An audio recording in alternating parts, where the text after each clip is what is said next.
Assalamualaikum warahmatullahi wabarakatuh. Teman-teman, saya ada di UMKM Dapur Makcik, usaha pempek lewat online yang begitu laris. Kita coba banyak informasi dari video ini tentang kebersihannya, tentang cara pembuatannya, kemudian berapa yang harus dikirim, di mana aja dikirimnya. Kita akan nonton video ini. Kita lihat terus di Budiul Channel.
Ini tempat produksi kita.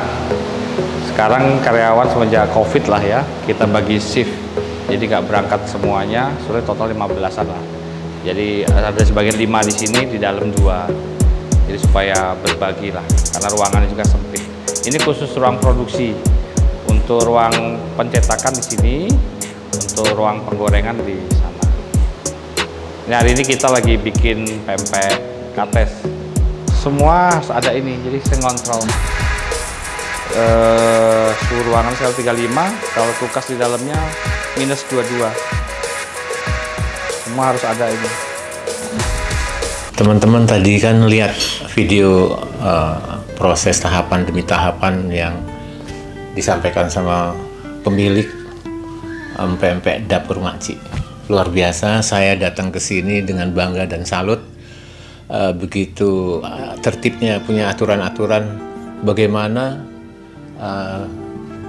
konsumen bisa menikmati dengan enak, selain bersih, steril, karena pemiliknya juga orang ahli kesehatan. Siapa dia? Kita ngobrol sama Pak Deki. Hai Pak Deki nih, langsung ini ya. Karena saya tadi diajak masuk melihat, saya tahu persis itu memang pakai aturan-aturan BPOM ya, namanya usaha pempek. Mungkin yang pertama saya tanya, ini sejak berapa tahun Pak Diki usaha ini? Kalau untuk usahanya sih dari awal kita udah dari 5 tahun, 6 tahun yang lalu sebetulnya. 5 tahun dari kecil-kecilan lah ya. Cuman kalau untuk yang betul-betul di manajemen yang bagus sesuai dengan standar Balai POM, kemudian berizin Balai POM itu dari mulai tahun 2020. Sebelumnya dari 2017 itu kami sudah mulai, tapi ya tanpa izin. Tapi karena kami punya planning untuk bisa ke Pulau Jawa dan harus ada izin. Iya. Jadi saya sempat ngobrol juga sebentar sama Pak Deki tadi. Kayaknya ini banyak lebih online-nya ya. Online. Nah, itu kenapa memilih online? Yang pertama sih karena memang kami masih disibukkan juga dengan tugas pokok kami ya, sebagai ASN. Jadi kemudian kami juga belum punya tenaga secara khusus yang bagian pemasaran maupun kirim barang dan lain-lain, belum. Masih semua masih kami tangani berdua, kecuali yang di belakang bagian produksi ya. Kalau untuk pemasaran, marketing dan itu masih kami berdua. Awal-awal memang kami coba masuk ke toko-toko. Nah, ternyata kan ada persyaratan ya, kalau untuk penyimpanan kami kan yang pertama kan harus ada freezer. Itu yang agak sedikit memberatkan calon-calon reseller. Kalau harus ada freezer, mereka kan harus ada beli freezer. Sedangkan kalau kami mau membelikan dengan pengambilan sekian juga takutnya masih memberatkan karena kita masih awal lah ya. Jadi kami coba pakai sistem yang reseller yang by online lah.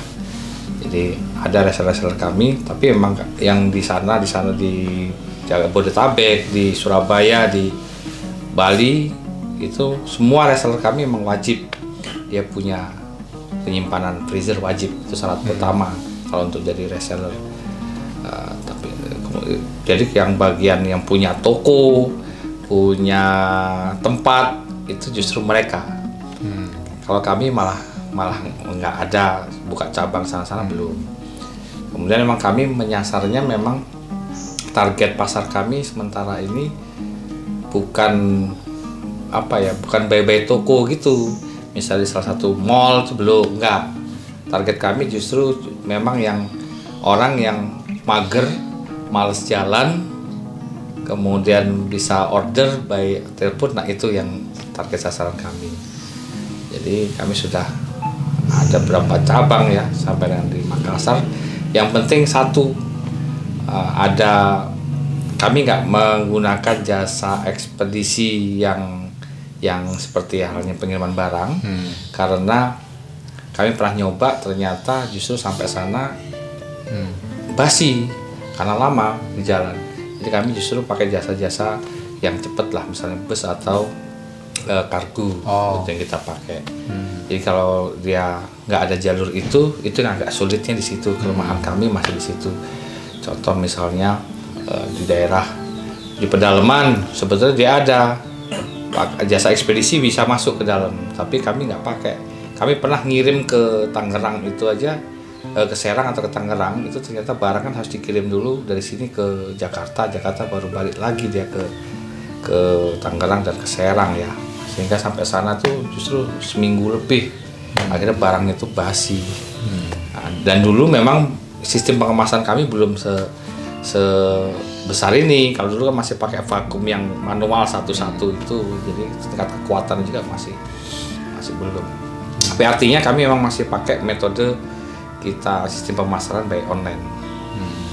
Ternyata itu lebih mudah. Kami nggak melakukan pengawasan secara khusus ya. Dan mereka juga bantu untuk marketing pemasarannya. Paling jauh mana Pak Riki? Bali, Lombok, Makassar. Bali yang paling jauh itu sih. Cuman kalau Makassar itu kami, karena kalau dari sini pengiriman kan harus 2 kali kargo. Nah, sehingga takutnya harganya sampai sana kan tinggi, sehingga kami pengirimannya lewat Bali.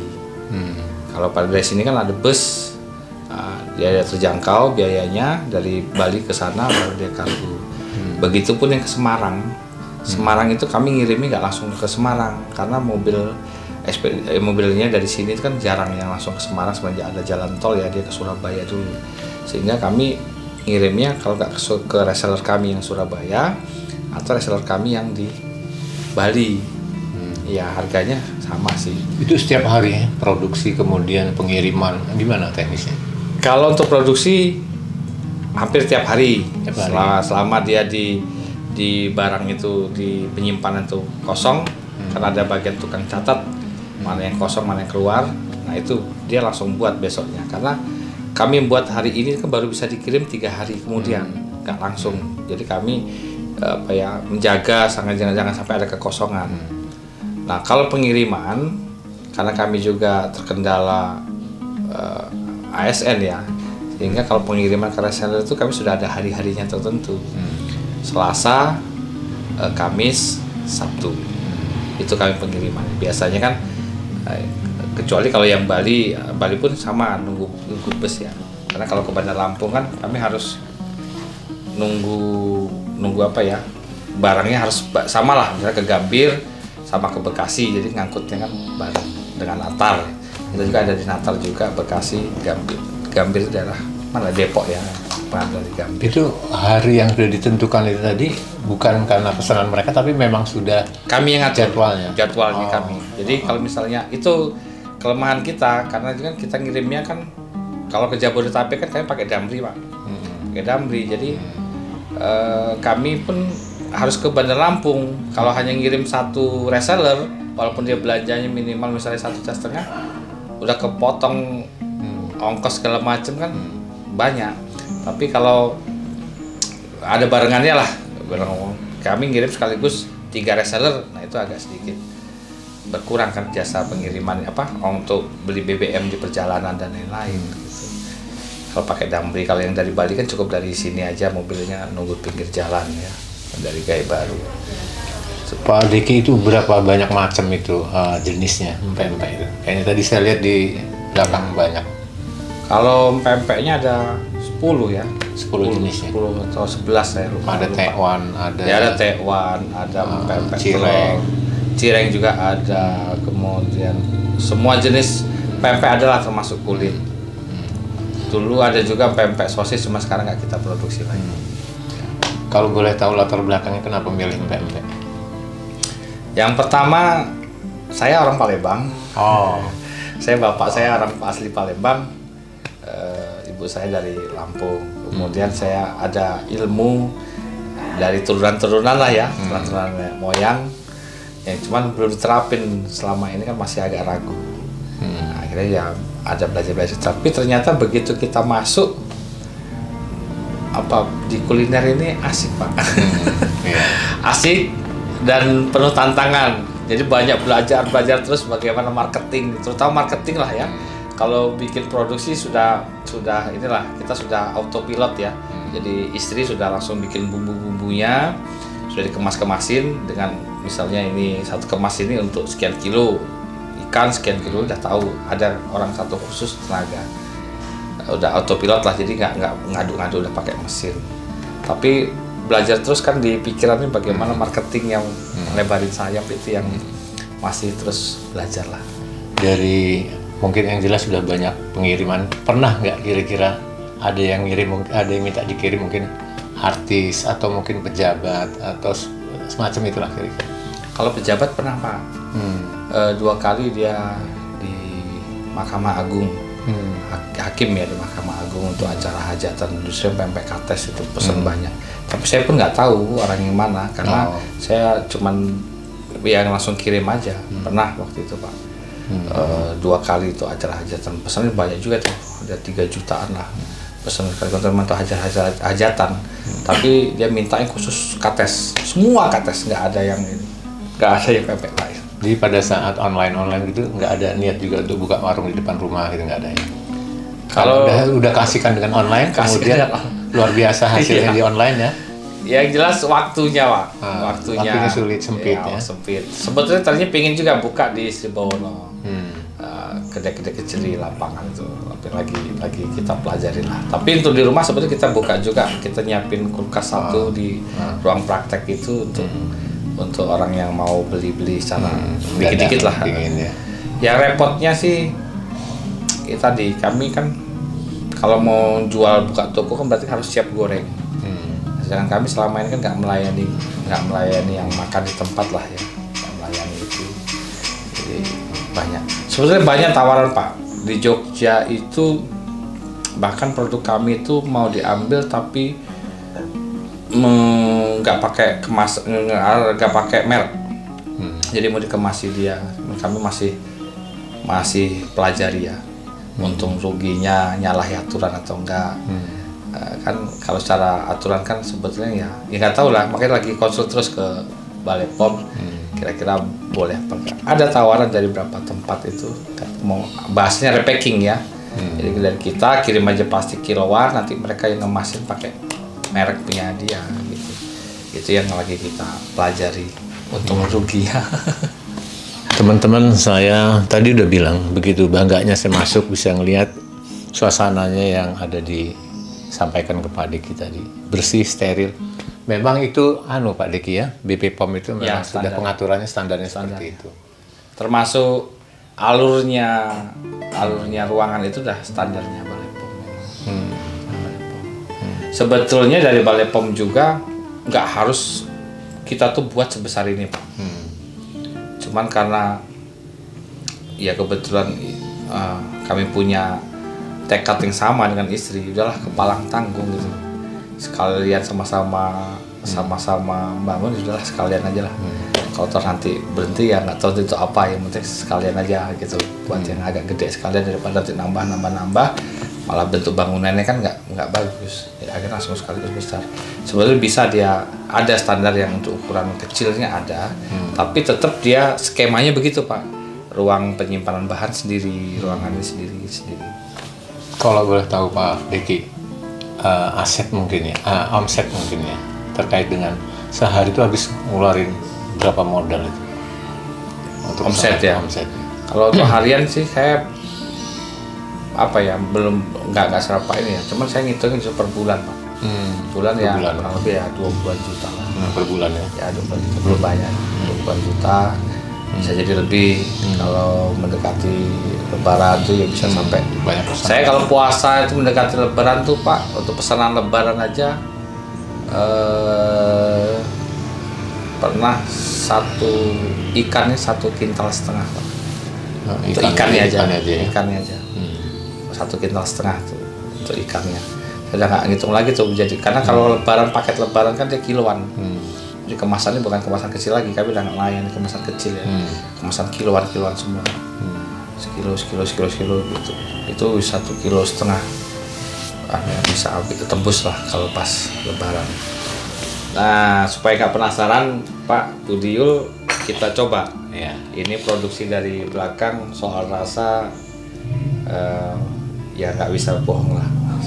Ya kita buktiin aja kira-kira gimana. Monggo, silakan Pak. Ya, makasih banyak Pak Diki. Ini kita cobain. Coba. Ya. Wah.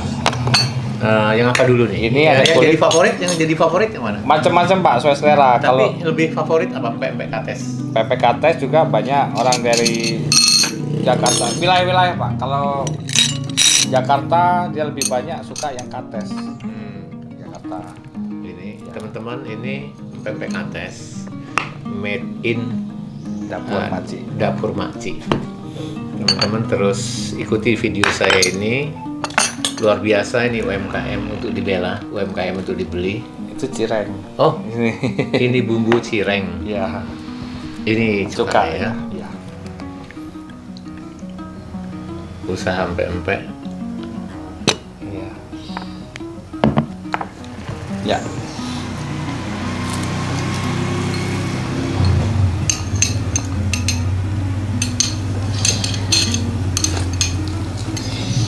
Cicip ininya dulu ya, cukanya.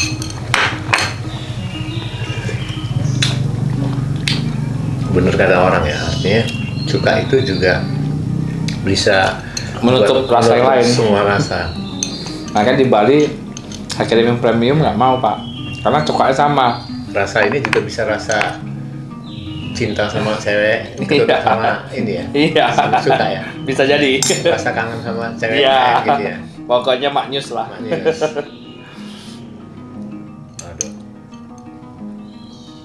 Ini saya salut banget ini, bersih, kemudian ya pemiliknya juga orang kesehatan, jadi nggak bisa kita ini lagi pungkiri lagi ya. Itu salah satu apa ya Pak, visi kami lah, karena basic kami orang kesehatan. Kalau kami membuat yang standarnya nggak bersih, malu. Ini rasa apa istilahnya, kayak ada udang kecil apa buat itu ya? Iya. Kuat sekali ya. Ini dua-duanya nih. Cukanya iya udah nutupin, ditutup lagi sama empek-empeknya. Ketutup semua rasanya, saking enak. Amin.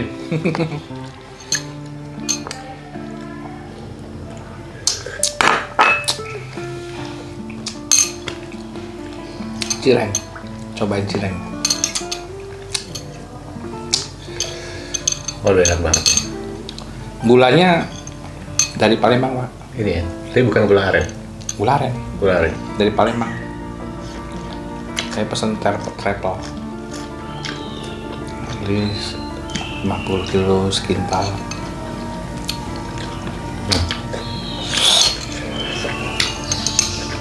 Ini kulit. Mungkin kata banyak artis bilang itu ini perlu dikasih 2 jempol. Min.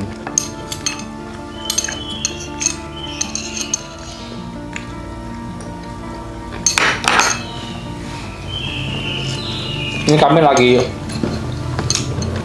nyari tempat kemasan lah, produksi kemasan yang agar harganya agak miring ya, karena kan kita pesan mau banyak. Kendalanya kan begini Pak, kami ini kan 10 jenis makanan, jadi untuk menyiasati biar bisa jadi dalam kemasan itu pesannya cukup 1 aja gitu Pak.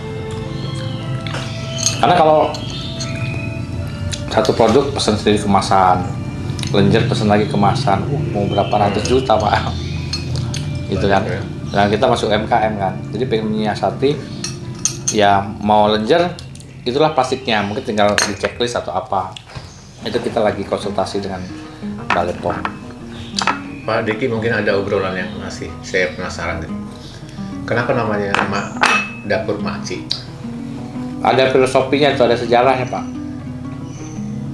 Yang pertama karena dulu awalnya kami buat itu di dapur rumah.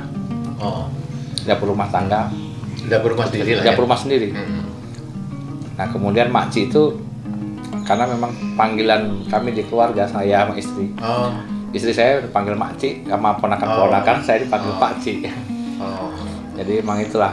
Gitu ya. Dan ini jadi hak paten untuk Sudah. produk. Sudah kita daftarkan untuk mereknya sama logo. Logo gambar itu sama merek sudah kita daftarkan. Logo gambar Ibu Iya. Diki. Iya. Sudah kita daftarkan. Dapur Makci. Itu juga ada saran dari orang juga dari yang di sana, karena takutnya benar kata Pak Budi kemarin, begitu nanti barang kita sudah rame, ya kita kan pola pikirnya ke sana tuh, bakal meledak segala macam, nanti ada yang ngeklaim lagi. Iya. Ada yang ngeklaim ini punya kami, merek kami, nah akhirnya kita patenkan. Alhamdulillah udah keluar juga sih surat patennya itu. Cireng Pak, dicoba Pak. Jadi kita terus coba. Kalau mau nyoba cireng diganti ini ya Pak. Jangan pakai cuka. Nih Bapak, biar nggak ke campur dengan ini. Ini cirengnya. Ini cirengnya. Kenapa harus ganti Pak? Ya nanti campur dengan cuka rasanya Pak. Nggak Oh enak. gitu ya. Iya. Jadi memang harus sesuai dengan kalau orang kerja itu sesuai dengan Ya. tupoksinya. Iya. Ayo. Ayo Mas. Pokoknya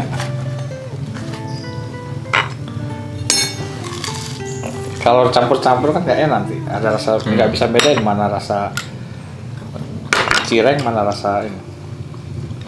Ini kenceng juga nih cireng. Selan-selan ya. Tapi yang lebih favorit mungkin yang ada katesnya kali ya. Tergantung daerah Pak. Oh itu daerah. Kalau kayak Bali? Bali semua masuk kecuali cireng malah Bali nggak. Lagi mau nyobain. Malah semua pempek ya. Tapi sekali lagi pengiriman tadi berapa ininya Pak? Pempek yang berangkatin berapa buah apa? 8 box besar tadi tuh Pak. 8 box. Itu isinya sekitar berapa ya? 150 apa 200-an lah. Pack. Jadi Selasa 8 box, Kamis 8 box ya? Enggak. Kalau Bali kan dia rata 10 harian Pak. Berpesan lagi. Kalau yang artinya kalau jadwal kita kirim kan yang free kita udah kita sesuai dengan juga praktek istri. Jadi Selasa, Kamis, Sabtu. Yang antri kami berdua Pak. Ke Natar, Metro, Bandar Lampung ya. Kalau ke Bengkulu, travel ngambil di Puskes. Kalau yang bus-bus itu ya ketemuan di Simpang. Yang ke Bali kan mobil dari Gaya Baru. Kalau yang arah Metro, Jakarta, kami yang antar sendiri kami. Karena masih gini loh Pak, kami ini ngambil untungnya kan tipis sekali. Jadi kalau semua nanti dikerjakan orang, habis Pak.